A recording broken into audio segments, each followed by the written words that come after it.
मैले तपाईँलाई भनिसकेँ हामी दास र लास होइनौँ। हाम्रो स्वविवेक छ, सत्य के हो असत्य के हो। सरकारले सुशासन भन्यो, सुशासन भनेको पेट्रोलमा 219 रुपियाँ, डिजलमा 236 रुपियाँ बढाउनु के सुशासन हो? त्यो विषयमा राज्य र सरकार कति बेला चाहिन्छ?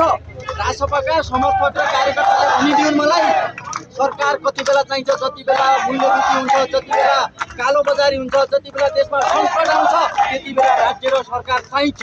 त्यति बेला जनतालाई राहत दिनुपर्छ। हेर्नुहोस् त, श्रीलङ्कामा आज त्यहाँको सरकारले 50 अरबको कोष ल्याएर जनतालाई राहत दिइरहेको छ। मूल्यवृद्धि हुनेतिर पाकिस्तानमा त्यो छ, बङ्गलादेशमा त्यो छ, अफगानिस्तानमा त्यो छ, मालदिप्समा त्यो छ। नेपालमा यो कुरा हुनु पर्दैन। नेपालमा जे पनि गर्न मिल्ने, जथाभावी गर्न मिल्ने, दुई दिए भनेपछि भोलि मान्छेले मारिदिने हो।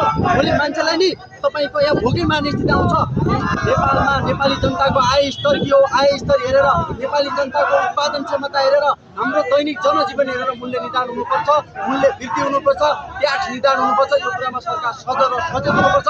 खबरदार भन्न चाहन्छौँ, हामीले आयल निगमलाई 24 घण्टाको अल्टिमेटम दिएका छौँ। मूल्य वृद्धि यदि घटेन, समायोजन भएन भने हामी को हुनुहुन्छ आयल निगमको महानिर्देशक, हामी घेराउ गरेर तपाईँलाई विचार्छौँ।